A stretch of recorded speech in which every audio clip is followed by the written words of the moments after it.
Welcome back to Gardening with Sam, and if you're new here, hello. Today we're going to do a tour of the greenhouse. I have a bunch of stuff still growing from last season, so let's check it out. Right now I have a ton of broccoli and a ton of garlic growing. I planted everything in November. Over here in this pot I have some chickweed growing and some garlic. This chickweed comes back every year. It's so cute. I like the little white flowers. They're my favorite. This tomato bush right here is a black krim. I planted it back in May of 2023 and I greenhoused it this season, or I greenhoused it this winter, and she's doing great actually. She keeps producing flower. Where is it? Keeps producing flower. I've propagated her so many times this year. I'll even show you. I do have some of them still. I have some basil back here so the frost and like cold wouldn't get to it, but it is seeding. And I'm just gonna let the seeds drop down into the pot so I get more basil. This bed right here is full of broccoli, peppers, and some green onions and maybe something else, but let's deep dive into it. I already cut the big broccoli off of this one and the little ones are growing, but I planted these broccolis back in November and then put them in this grow bag in December, and this is what they look like here in January. You can also see that I did put some garlic in here and pepper plants. I really don't know what kind of pepper plants. I know there was a sweet one I planted and a spicy, but I'm not quite sure which ones are which. But even like I said, everything, I cut the big broccoli off of this one and there's more little ones. And then my pepper plant, it's getting little buds on it. But look at the little broccoli. It's so cute. Here's a head of broccoli. It is small. It didn't get that big. Should pluck it off here soon. And even back here, there's one. And then you can see the pepper plant. And I do have some more garlic. Don't mind the mess back there, but this broccoli plant has went to flower and I am going to let her go to seed. I also have a Brussels sprout plant right here, and you can see right there. Can you see the little ones? Those are baby Brussels sprouts. But I have grown Brussels sprouts before, like a few years ago. They didn't get no Brussels sprouts on them, so I'm gonna be happy when there are Brussels sprouts on this one.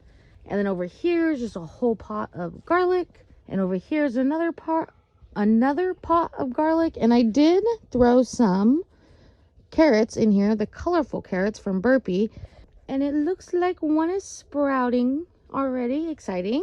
And I also have some Swiss chard. I just used some of this for tacos the other night, made some quesadillas with it. Was delish. And in this grow bag I planted some elephant garlic in every other one.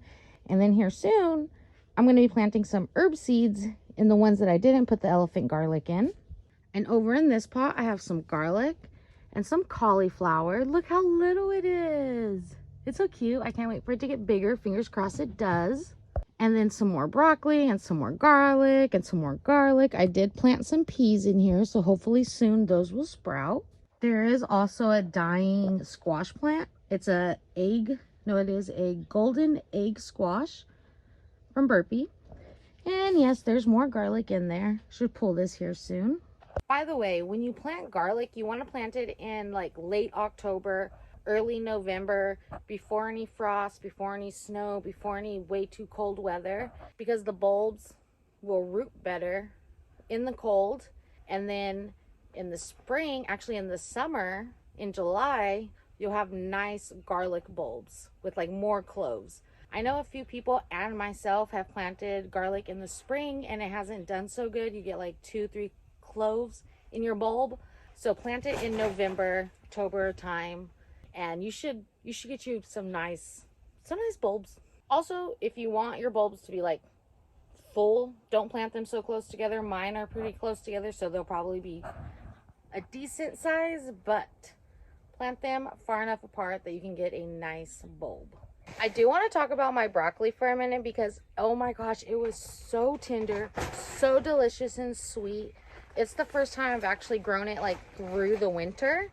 I usually start it in the spring and let it grow through the summer, but it always bolts too quick. I never really get to get any broccoli out of it. So this year It was so delicious. Definitely you should start it in the fall so you have it in the winter. They're winter crops. They need to be grown in the winter, not in the heat. But anyways, you know. I'm also drying some gourds out in the greenhouse. I picked this one and these up for $1. So this was $1 by itself. This was $1 for all of them at Walmart the day after Halloween. Let's throw that away. But anyways, the day after Halloween, they were $1, so much cheaper than in season. You should pick you some up next year. Here's one of the stems I propagated off of the black Krim tomato. I need to water her and I need to give her a good little trim. Oh, looky, there is a bee stuck in the greenhouse. Where'd you go?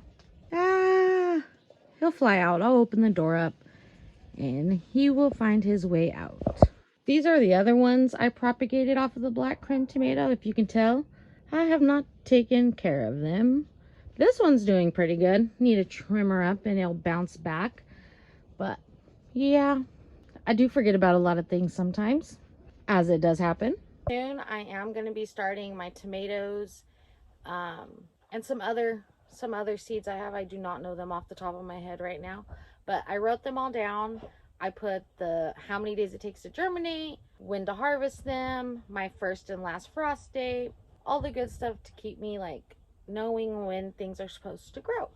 So I went and grabbed my notebook. Let me show you what I did.